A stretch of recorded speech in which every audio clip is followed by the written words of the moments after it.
Mobile slow fast করবেন কিভাবে? আসসালামু আলাইকুম বন্ধুরা। মোবাইল কিন্তু সাথে, সাথে স্লো হয়ে যায় না। আপনি যখন চালানো শুরু করেন তার সেই সাথে দেখা যায় আপনার অনেকগুলো একসাথে অনেকগুলো অ্যাপ রান করান। এখানে আপনারা দেখতে পাচ্ছেন, এখানে আমি অনেকগুলো কাজ করতেছি। এখানে দেখতে পাচ্ছেন অনেকগুলো অ্যাপ একসাথে রান করতেছে। এই অনেকগুলো অ্যাপ একসাথে রান করার জন্য কিন্তু আপনাদের মোবাইল আস্তে, আস্তে স্লো হয়ে যায়। তা শুধু এটাই নয়, অনেক ক্ষেত্রে এই মোবাইল স্লো হওয়ার সমস্যাটি দেখা দেয়। এর মধ্যে অন্যতম একটি সমস্যা হচ্ছে আমরা মূলত নেটওয়ার্ক নিয়ে কাজ করি। কারণ আপনারা যখন যেই কাজ করেন ইন্টারনেট ব্যবহার করেন। দেখেন ইন্টারনেট সমস্যা যদি থেকে থাকে সেক্ষেত্রেও কিন্তু আপনাদের মোবাইল অনেকটাই স্লো কাজ করে। তাই এই ভিডিওটিতে আমি আপনাদের দেখাতে চলেছি আপনাদের মোবাইলে স্লো যদি মোবাইল হয়ে থাকে তাহলে সেই মোবাইলটি কিভাবে ফাস্ট করবেন। তো মূল ভিডিওতে যাওয়ার আগে ছোট্ট একটা রিকোয়েস্ট করব, ভিডিওটিতে একটি লাইক দিয়ে ভিডিওটি শেয়ার করে দিবেন। কারণ ভবিষ্যতের সময় আপনি কাজে লাগাতে পারবেন। তাহলে চলুন কিভাবে আপনারা আপনাদের স্লো মোবাইল ফাস্ট করবেন। তো সেজন্য আপনারা সর্বপ্রথম যে কাজটি করবেন এখান থেকে আপনাদের মোবাইলের সেটিংস আছে, আপনাদের মোবাইলের সেটিংসটি ওপেন করে নেবেন। আপনারা আপনাদের মোবাইলের সেটিংসটি ওপেন করে নিলে এরকম ইন্টারফেসে নিয়ে আসবে। এখন এখান থেকে আপনারা উপরে দেখতে পাবেন সার্চ বার। আপনারা এখান থেকে এই সার্চ বারের উপর ট্যাপ করবেন।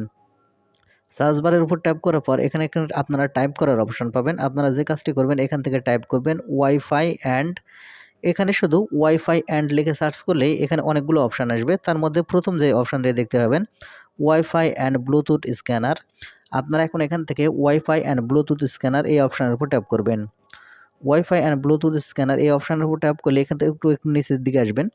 এখন এখান থেকে একটু নিচের দিকে আসলে এখানে আপনারা পেয়ে যাবেন ওয়াইফাই অ্যান্ড ব্লুটুথ স্ক্যানিং। আপনারা দেখতে পাবেন এখান থেকে যে এনেবল বাটন, এই দুটা এনেবল বাটন যদি আপনার অন করা থাকে, আপনার মোবাইলে বন্ধ থাক আর চালু থাক, যে কোনো অবস্থায় আপনার ওয়াইফাই এবং ব্লুটুথ স্ক্যান করতেই থাকবে। এক্ষেত্রে দেখবেন যে আপনার র্যামের উপর চাপ পড়বে এবং আপনার মোবাইলেরও চাপ পড়বে।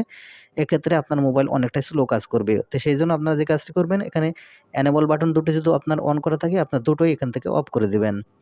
তারপরে এখান থেকে আপনারা ব্যাক বাটনে ক্লিক করবেন। ব্যাক বাটনে ক্লিক করে আসার পর আপনার ফোনের সিস্টেম সেটিংসে চলে আসবেন। এখান থেকে সিস্টেম সেটিংসটা ওপেন করে নেবেন। সিস্টেম সেটিংস ওপেন করার পর এখান থেকে আপনারা এই ডেভেলপার অপশন দেখতে পাবেন। এখান থেকে আপনারা এই ডেভেলপার অপশনটি অন করবেন। আপনারা ডেভেলপার অপশন কিভাবে অন করবেন এই বিষয়ে আমার চ্যানেলে ভিডিও দেওয়া আছে, চাইলে দেখে আসতে পারেন। যাই হোক, তারপর এখান থেকে আপনারা ডেভেলপার অপশনটি অন করবেন।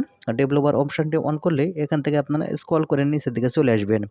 এখানে আসলে আপনারা দেখতে পাবেন ব্যাকগ্রাউন্ড প্রসেস লিমিট। একটু আগে যেটা আমি দেখালাম যে ব্যাকগ্রাউন্ডে অনেকগুলো অ্যাপস একসাথে রান করে, এটা অফ করার জন্য এখানে আপনারা দেখতে পাবেন এই অপশনের উপর ট্যাপ করলে এখানে আপনারা দেখতে পাবেন নো ব্যাকগ্রাউন্ড প্রসেস নামের অপশন দেখতে পাবেন।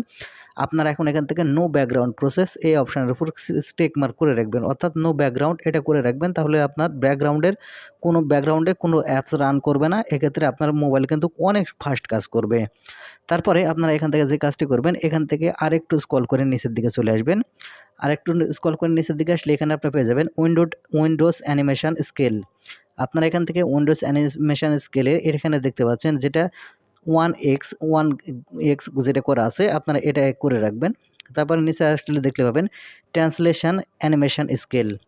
আপনারা এখান থেকে এই ট্রান্সলেশন অ্যানিমেশন স্কেল, তারপরে অ্যানিমেটর ডিউরেশন স্কেল, এই দুইটি অপশানে আপনারা ট্যাপ করবেন। এই দুটি অপশানে আপনাকে কাজ করতে হবে। এখানে দেখতে পাচ্ছেন যে 1x করা আছে, আপনারা এটা 1x করে রাখবেন। তারপরে দ্বিতীয়টি যেটা 1x করা আছে এই দ্বিতীয় অপশানটিও এখান থেকে আপনারা এই 1x এটা আপনারা করে রাখবেন।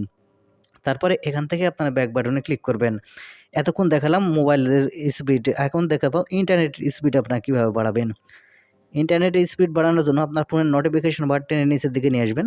তারপর এখান থেকে যে এয়ারপ্লেন মোডটি দেখতে পাবেন, আপনারা এখান থেকে এয়ারপ্লেন মোডটি অন করে দিবেন। তারপর এখান থেকে এয়ারপ্লেন মোডটি আবার অফ করে দিবেন।